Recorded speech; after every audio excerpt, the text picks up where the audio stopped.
Welcome, all big and tall, young and to the rest of my viewers out there.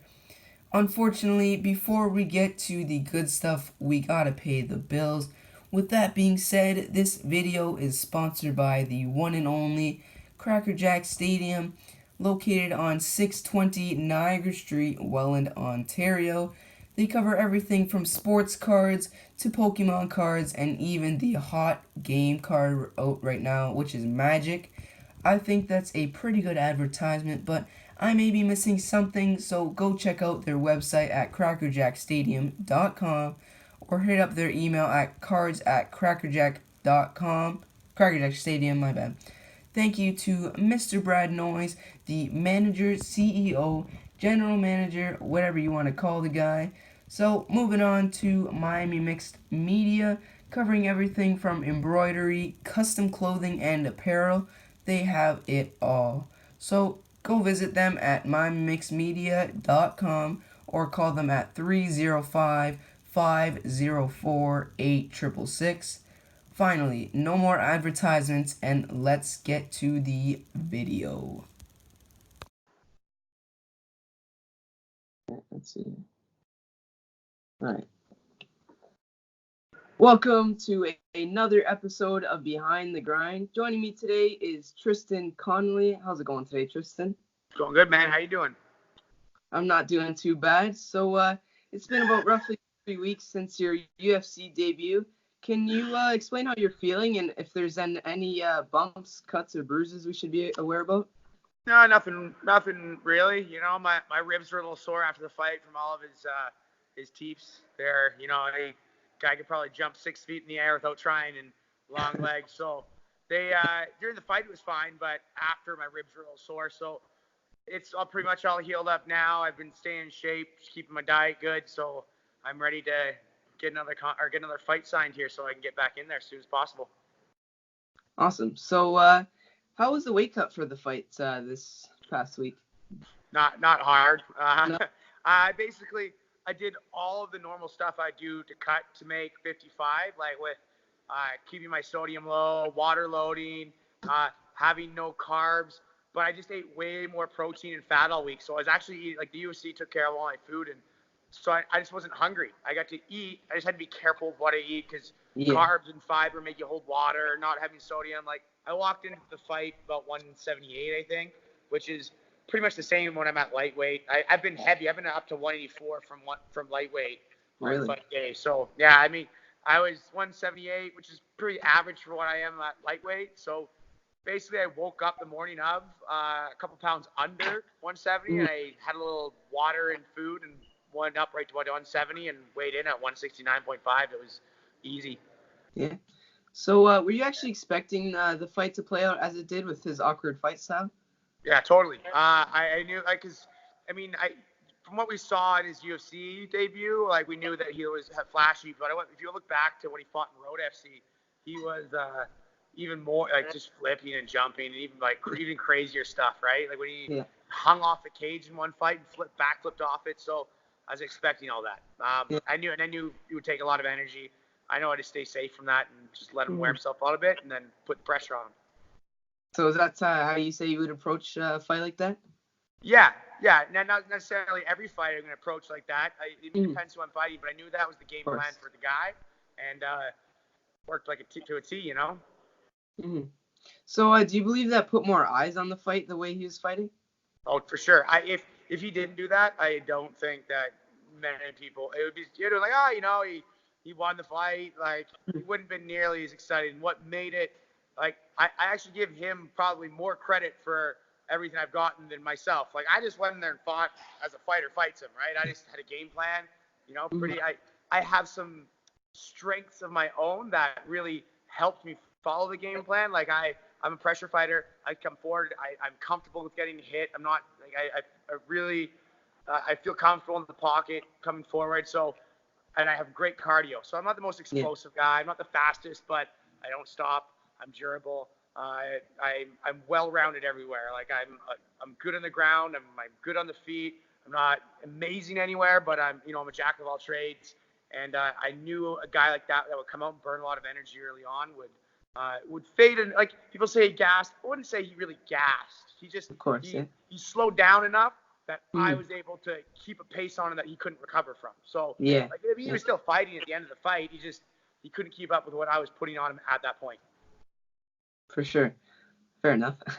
So, was this a dream of yours before MMA? Like, was there a dream before MMA, or was the game plan always to be an MMA fighter? No, honestly, I played hockey when I was younger. I skateboarded. I played hockey. I wanted to be in the NHL. Okay. I'm way too small for that. Then I started skateboarding, and I was good at skateboarding, but I was never good enough to be a pro skateboarder. Just I didn't have the athleticism for it.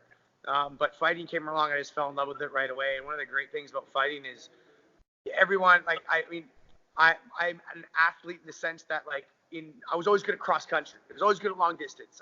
But like, Yeah. not ever the best at sprinting. I was okay. Mhm. Like skateboarding, you gotta be very fast twitch, be able to jump really high. Like that was the strength. So I was never gonna be the best at that. But with Yeah. fighting, there's a way for everybody, right? Like everyone's got a strength, and if you can figure out how to play to your strengths, you can make it in fighting. And it's one of the things I fell in love about it. And it was like 19, 20. Oh, sorry. So I'm getting yelled at here. I'm moving over. So I just I fell in love with it, kept going, and here we are. And another thing about MMA is some people don't understand like the behind the scenes of MMA. Can you explain some of the sacrifices you have to go through as a fighter? Well, yeah. I mean, for me, it's not really sacrifice. It's more that I just did what I loved, and I sacrificed having a real job. For sure. I'm getting carded around here. Oh, good. I'm at EA right now. Electronic Arts, where I teach jiu-jitsu here. Yeah. And I guess I'm yelling in the hall, and people get mad. Famous people think. Yeah, no. I'm good now. I'm in a room where I can yell and be loud, and no one's gonna bug me. Perfect.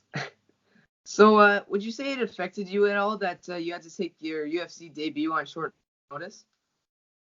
Well, yeah, sure. I mean, it's never ideal, but the way, like, again, cardio being a strength of mine, and also I'm always training. I'm always in shape. Like, my job is I teach martial arts, and I'm always training. I have a team of guys that I'm fighting under me. We're always training. Like, I'm always in good shape.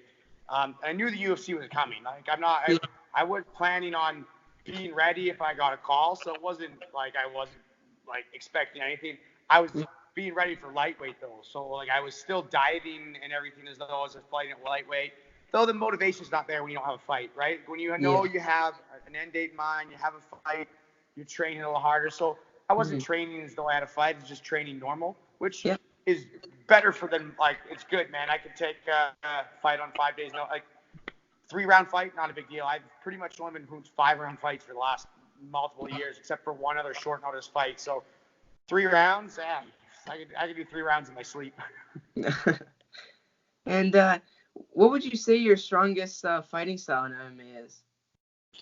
My jiu-jitsu. And it's not like jiu-jitsu. Like I say there's like 3 different specialties in jiu-jitsu. There's the self-defense jiu-jitsu, there's the sport jiu-jitsu, and there's the MMA jiu-jitsu. And I'm not like I'm good at sport jiu-jitsu. I like it, but I'm like I'm not gonna go against other like competitive black belts in sport, but jiu-jitsu.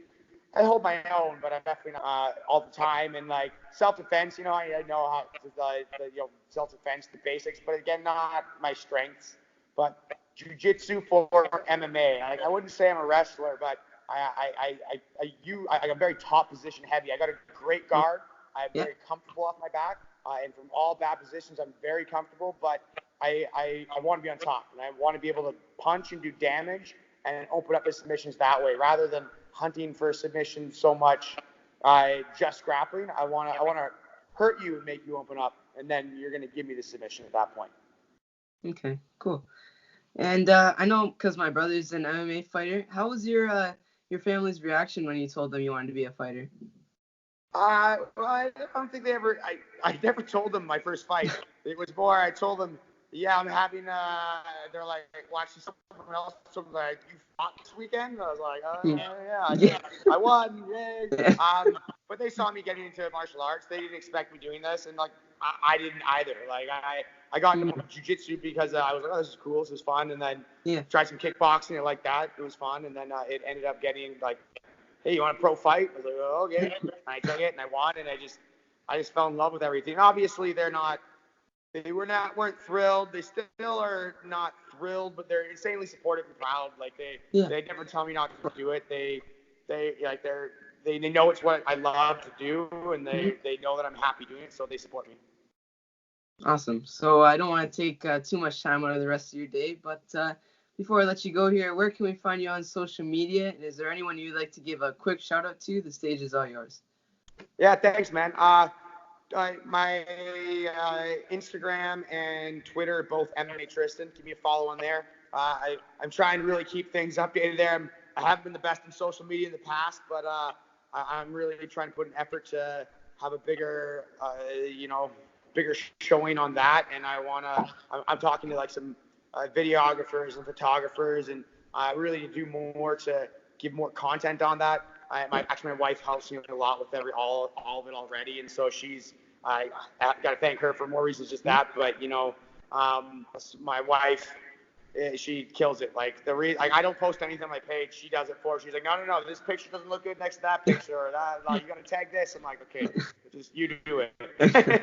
And she's awesome at it. Keep making it look sharp. And other than that, not much else. My gym, check me at Vancouver. And then the other gyms I train at, Revolution Martial Arts in Langley, Zoo in North Van, Universal MMA, The Sound in Squamish, Scorpion MMA in Pitt Meadows. They're all the places I cross train at. And also East Van Sports Rehab. They've been helping me out a lot too. Perfect. So be sure to send me a message once you get that fight news, and we'll catch up soon. I will. Sounds good, man. Talk to you soon. Have a good one. For sure. You too.